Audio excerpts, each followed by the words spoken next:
থাকলেও অন্য স্ট্রিমেও সব স্ট্রিমেই ভালো ক্যারিয়ার করা যায়, এইটা একটা ধারণা বাবা মাকে করতে হয় যে না, সায়েন্স স্ট্রিমে যে একটা আমাদের বায়াসনেস থাকে যে এটা না, এটার থেকে অনেক কিছু ডাইভার্সন হয়, অনেক দিকে সুযোগ সুবিধে বেশি থাকে, অন্যগুলো পড়ে কিছু পাওয়া যায় না। কিন্তু যে কোনো সাবজেক্ট নিয়েই যদি ভালো করে পড়া যায় তাহলে সব সাবজেক্টেই ক্যারিয়ার করা যায়। এরকম দেখা গেছে যে হয়তো সংস্কৃতে একটি স্টুডেন্ট একটা ডিপার্টমেন্টে, কিন্তু দেখা গেছে সেও কিন্তু সাইন করে গেছে। তো সেই জন্য বাবা মাদের এই জায়গাটায় যে ছেলে মেয়েদের এই সায়েন্স স্ট্রিমের যে একটা চাপ থাকে, মানে চাপ বলতে যার যেটা অ্যাপটিটিউড, সে যদি সেটা পায় সে কমফর্টেবল করবে। তো সেইখানে অনেকে ভাবে না এটা খুব মানে কঠিন, এটাই যারা পারে তাদের মধ্যে অনেক প্রতিভা আছে, বাকিগুলোর জন্য অত প্রতিভার দরকার নেই। তো বাবা মাদের এই সময় দেখা যায় এই জোর করে সায়েন্সের দিকে ঠেলে দেওয়া, যে আমরা এরকম দেখেছি যে মাথায় ঢুকেই গেছে যে আমি যদি সায়েন্স না পড়তে পারি তাহলে আমার আর কিছু হবে না, আমার বাবা মা খুব দুঃখ পাবে, আমার মা আমাকে বলেই দিয়েছে তোমাকে সায়েন্স নিয়েই পড়তে হবে, নাহলে বাবা বা কাকারা হয়তো ভালো ক্যারিয়ার করতে পারেনি এই জন্য সায়েন্স নিয়ে পড়েনি বলে। কিন্তু সেটা নয় ঘটনা। কিন্তু তখন দেখা যাচ্ছে কি ও যখনই সায়েন্সটাকে বেশি পড়ছে, অত্যাধিক ওভার কি অ্যাটেনশন দিয়ে পড়াতে, তো কি হচ্ছে ওর মধ্যে একটা অ্যাংজাইটি ডেভেলপ করছে, এবং তখন ঠিক পরীক্ষার আগেই দেখা যাচ্ছে ওর কিছু না কিছু একটা অসুবিধা হয়ে যাচ্ছে, ঠিকঠাক করে ও দিতে পারছে না। তাহলে এক কথায় কি বা সহজ কথায় কি আমরা বলতে পারি যে কমফর্ট জোনটাকেই বেছে নিতে হবে? একদম একদম। আচ্ছা, সেক্ষেত্রে যদি দেখা যায় যে বাবা মায়েদের ক্ষেত্রে এটা বেশিরভাগ ক্ষেত্রে মনে হতে পারে যে ওর যেটা কমফর্ট জোন সেটা হয়তো খুব বেশি ফলপ্রসূ নয়, যেটা আপনি আগে একটু বললেন যে কোনো একটা সাবজেক্ট সে যেটাতে ভালো লাগছে বলে মনে হচ্ছে, সেটা আমাদের গার্জিয়ানদের মনে হচ্ছে যে না, এটা কার্যকরী হবে না। এবার এই যে দুটো কনফ্লিক্ট, বাচ্চা ভাবছে আমি এটা করলে ভালো করব বা ভালো করি না করি, এটা আমার ভালো লাগে পড়তে, আমার জানতে ভালো লাগে, এবার যে জিনিসটাকে আমার জানতেই ভালো না লাগে সেটাকে কাজে লাগানোর কথা তো আমি ভাবতেই পারি না। তো এই যে বাবা মা এবং বাচ্চার মধ্যে যখন এইরকম একটা কনফ্লিক্টের জায়গা চলে আসে, তখন সেটাকে ওভারকাম কিভাবে সম্ভব? আমি একটু থামালাম মানে মল্লিকার এই প্রশ্নের সঙ্গে আমি একটা কথা একটু জুড়বো, কিন্তু আগে আমাদের একজন বন্ধু এসে গিয়েছেন, আমরা সরাসরি একবার তার সঙ্গে কথা বলে নেবো। 22488885 এক বন্ধু আছেন, দেখি তিনি কি বলছেন। হ্যালো, নমস্কার। হ্যাঁ নমস্কার। নমস্কার। হ্যাঁ, আমি শঙ্কর বাগ বলছি, মশাট হুগলি থেকে। বলুন। হ্যাঁ দিদিকে নমস্কার। আমার প্রশ্ন হচ্ছে, আমার বাড়িতে কিছু ছেলে মেয়ে, সেটা হচ্ছে তারা পড়তে চায়, সেটা অঙ্কটা নিয়ে অলরেডি মানে পড়তে চায়, কিন্তু তার বাড়ির বাবা মা অলরেডি বলছে যে একটু বাংলা নিয়ে ভালো করে পড়াশোনা করলে, চর্চা করলে হয়তো কোনো একটা কেরিয়ারে অনেক সুবিধা হবে। কিন্তু সে বলছে আমার অঙ্কটা ভীষণ ভালো লাগে, আমার অঙ্কটা করতে মানে ভাবতে ভালো লাগে, অঙ্কটাই ভালো বুঝতে পারি, তার বাড়ির লোক বলে দিচ্ছে যে বাংলাটা নিয়ে বেশি পড়ো। ডিপার্টমেন্টগুলো খালি, কারণ ওখানে একটা ধারণা যে ইংরেজি বা বাংলা এগুলো নিয়ে পড়লে স্কুল সার্ভিস কমিশন বা এরকম পরীক্ষায় নাকি ওগুলোতেই চাকরি পাওয়া যায় তাড়াতাড়ি। মানে এটা আমরা প্রত্যন্ত গ্রামে গিয়ে দেখেছি, সেখানে কলেজের ওই ডিপার্টমেন্টগুলোই খালি পড়ে আছে, যে ওখানে ভর্তি হয়েও নাকি ছেলেমেয়েরা ছেড়ে দেয় পড়ে। আচ্ছা, তো সেরকম মানে ইকোনমিক্স বা এই আপনার অঙ্ক, রসায়ন, এগুলোতে তো একটা অদ্ভুত ট্রেন্ড, যেটা হয়তো আপনি আমি জানি না আপনি যে জায়গাটায় থাকেন বললেন মশাট, কিছুটা হয়তো একটু মানে আমরা হয়তো মফস্বলের মতোই হয়তো আছে। তো সেখানে বাবা মার হয়তো ওই রকমই একটা ধারণা হচ্ছে যে তুমি অঙ্ক নিয়ে পড়ো না, কিছু করতে পারবে না, তুমি বাংলা নিয়ে পড়ো। তো সেক্ষেত্রে মানে স্টুডেন্ট যদি অঙ্ক নিয়ে পড়ে তাহলে সেখানে মানে অবশ্যই ক্যারিয়ার করতে পারবে। আমরা এরকম দেখেছি যে বাড়ি থেকে অঙ্ক নিয়ে পড়তে দেওয়া হয়নি, তো জোর করেই মানে জয়েন্টের পরীক্ষায় বসিয়ে ইঞ্জিনিয়ারিং পড়েছে, কিন্তু ইঞ্জিনিয়ারিং 4 বছর করার পরে সেই স্টুডেন্ট আবার অঙ্ক নিয়েই ভর্তি হয়েছে। আবার যে সে আমাদের কাছে কাউন্সেলিং করতে এসেছিল, আমরা দেখেছি তার মধ্যে অঙ্ক করারই একটা প্রচন্ড নেশা এবং অ্যাপটিটিউড, কিন্তু ও ফাইনাল ইয়ার এক্সামের সময় যখন ইঞ্জিনিয়ারিং পড়ছে তো কিছুতেই পরীক্ষা দেবে না, ওর ভয় যে আমি পাশ করলেই বাড়ির লোক বলবে চাকরি করতে হবে তোমাকে, আমি চাকরি কর্পোরেটে যেতে চাই না, আমি অঙ্ক নিয়েই হায়ার স্টাডি করতে চাই। এবং তো দেখা গেছে সে কিন্তু পরবর্তীকালে পড়ে যথেষ্ট উন্নতি করেছে। সুতরাং এই 4 বছর নষ্ট হওয়ার পেছনে তাহলে আমি বলবো যে বাড়ির লোকেরই ভূমিকাটা বেশি, যে তার সময়টা নষ্ট হলো। 4 বছর খুব কষ্ট করেই ওকে পড়াশোনাটা করতে হয়েছে, যে ইচ্ছা নেই কিন্তু জোর করেই তাকে ইঞ্জিনিয়ারিংটা পড়তে হয়েছে। হ্যালো, নমস্কার, আমি তন্মুখ থেকে বলছি অমরভূমি।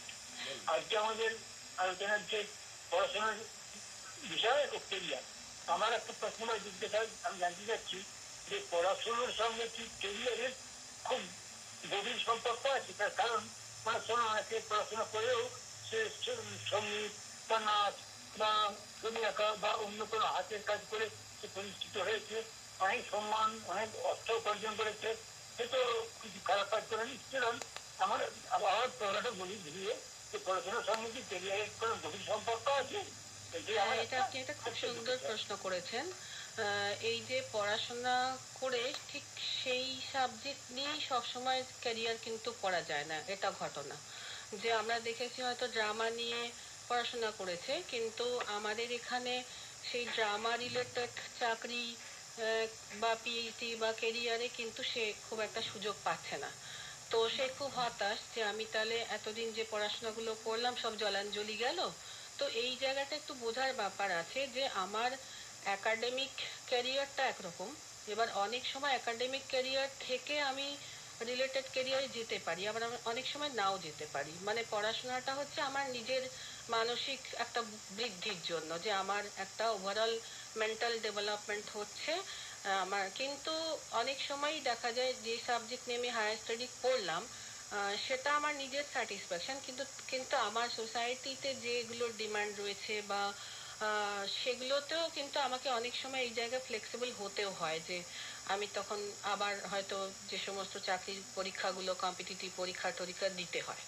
তো সেই জন্য পড়াশোনাটা অনেক ক্ষেত্রে ইনিশিয়েট করে, যে চাকরির ক্ষেত্রে যে অনেকেই বলে যে এই এই পড়াশোনা করলাম তাহলে কি করতে, তাহলে আমি ওই রিলেটেড চাকরি পেলাম না। কিন্তু সব ক্যারিয়ারের সঙ্গে আমাদের মানে পড়াশোনার সঙ্গে আমাদের সোসাইটিতে ওইভাবে ম্যাচিং করে ক্যারিয়ার কিন্তু এখনো অতটা অর্গানাইজড হয়নি। সুতরাং সে জায়গায় কিছুটা ফ্লেক্সিবল, যদি কেউ ওরকমই ভাবে যে যে পড়াশোনাটা করছি সেই লাইনেই আমি চাকরিটা করব, তাহলে কিন্তু তাকে সেভাবে বিষয় নির্বাচনটা করতে হবে। এবং সেক্ষেত্রে বোধহয় একটু লিমিটেশনও থেকে যায়, যে কারণ আমি যদি কোনো একটা পথই খুলে রাখি সেই পথ ছাড়া আমার উপায় নেই। একদম। ওক্ষেত্রে আমাদের যেরকম আমরা যখন ক্যারিয়ার কাউন্সিলিংটা করি তখন কিন্তু আমরা অল্টারনেটিভস তৈরি করে দিই, যে ফার্স্ট অল্টারনেটিভ এটা, সেকেন্ড অল্টারনেটিভ এটা, থার্ড অল্টারনেটিভ এটা। তো যদি তোমার এটা না হয় তুমি সেকেন্ডে চলে যাও, তারপরে তুমি তাহলে কি হয় অনেকটা ফ্লেক্সিবল হয়ে যাবে। ফ্লেক্সিবল হয় ও ফ্রি, মানে যার কাউন্সিলিং এ হচ্ছে সে ফ্রি থাকবে, একদম। সে হতাশ মনে হবে হয় যে না, হতাশ হবে না, কারণ তার সামনে অনেকগুলো পথ আছে। একদম একদম একদম। বন্ধু আরেকজন আছেন। হ্যালো, হ্যালো, নমস্কার। আমি সাতগেছিয়া পূর্ব বর্ধমান থেকে মাধব পাল বলছি। বলুন। বাবা মায়ের ধারণা যে যে সায়েন্স নিয়ে উচ্চ মাধ্যমিক পাস করার পর মানে ইঞ্জিনিয়ারিং বা মেডিকেল লাইনে পড়ানো যাবে বা বিভিন্ন পড়াশোনার লাইন খুলে যাবে। আমার প্রশ্ন হচ্ছে যে আর্টস বা কমার্স নিয়ে পড়লে কি পড়াশোনার বিভিন্ন লাইন খুলে যায় না উচ্চ মাধ্যমিক পাস করার পর? একদম। মানে আমাদের অভিজ্ঞতায় আমরা দেখেছি যে কমার্স নিয়ে পড়াশোনা করেছে সে, বেসিক পড়াশোনা হচ্ছে কমার্স বিকম, কিন্তু পরে সে রেডিওলজিতে মানে বিভিন্ন নার্সিং হোমে সে রেডিওলজিস্ট হিসেবে কাজ করছে। রেডিওলজিস্ট বলতে রেডিওগ্রাফার বলে ওদেরকে। তো অসুবিধে হয়নি তার, কিন্তু এটা সে বেসিক এডুকেশনটা কমার্স নিয়ে পড়ে সে কিন্তু ওই দিকে ট্রেনিং করে সে কিন্তু এখানে কাজ করছে। আবার এমনিও কমার্স এবং হিউম্যানিটিজ লাইন যেটা আমরা আর্টস বলি, সেখান থেকে প্রচুর ক্যারিয়ার আছে। মানে এখন এরকম, মানে এখন কেন চিরকালই ছিল যে সায়েন্স স্ট্রিম ছাড়াও প্রচুর এখন স্ট্রিম মানে ক্যারিয়ার অপশন জেনারেট করেছে, ভালোভাবেই কাজ করা যায়। সুতরাং বাবা মার এই জায়গাটা, এই ধারণাটা একটা আমাদের ট্র্যাডিশনাল ধারণা আর কি, একটা হয় না রং লার্নিং হয়ে গেছে আমাদের আর কি, পার্মানেন্ট কিছু জিনিসটা আমরা রং লার্ন করেই ফেলি। এখন সেই মানে রং লার্নিংটাকে আমাদের চেঞ্জ করতেও হবে, বুঝতে হবে এই জায়গাটায়, কারণ সেটা ছেলে মেয়েদের পক্ষে খুবই কষ্টকর। আমি রিসেন্টলি একটি মানে এর কথা মনে পড়ছে এই আলোচনার ভিত্তিতে, যে মেয়েটি পড়াশোনায় খুবই ভালো, ক্লাস 12 পর্যন্ত পড়াশোনা খুবই ভালো করেছে, কিন্তু ওর ইচ্ছা যে বাংলা নিয়ে পড়বে। কিন্তু তার বাবা মা বলছে বাংলা নিয়ে তুই পড়ে কি করবি। তুই ইংলিশ নিয়ে পড়, বরঞ্চ তাতে কিছু হবে। এটা বাবা মার ধারণা যে ইংলিশ নিয়ে পড়লে সে কিছু হবে। কিন্তু দেখা গেল ও পড়াশোনায় ঢুকে ফার্স্ট সেমিস্টারেই তার আর ভালোই লাগছে না, কিছুই ভালো লাগছে না। ভালো কলেজ, ভালো মানে ফ্যাকাল্টি, কিন্তু তার মন বসছে না। আবার এরকমও দেখেছি যে মেডিকেলে পড়ানোর জন্য সে 5বার মেডিকেল অ্যাপিয়ার করেছে, 5বার। ততদিনে প্যারালালি ইঞ্জিনিয়ারিংও করছে। তো ইঞ্জিনিয়ারিং পাশ করে গেল, কিন্তু মেডিকেল তার হলো না। শেষকালে সে হতাশা, তার মানে যখন 5বার তখন আমার কাছে এসেছিল, তো তখন বললাম ঠিক আছে তুমি যখন রেডি দাও, কিন্তু সেবারেও সে পারল না ক্র্যাক করতে। তখন ও খুব হতাশ হয়ে বলল যে ঠিক আছে আমার আর কি হবে, বাবা মাকে সন্তুষ্ট করতে পারলাম না, এটাই দুঃখ।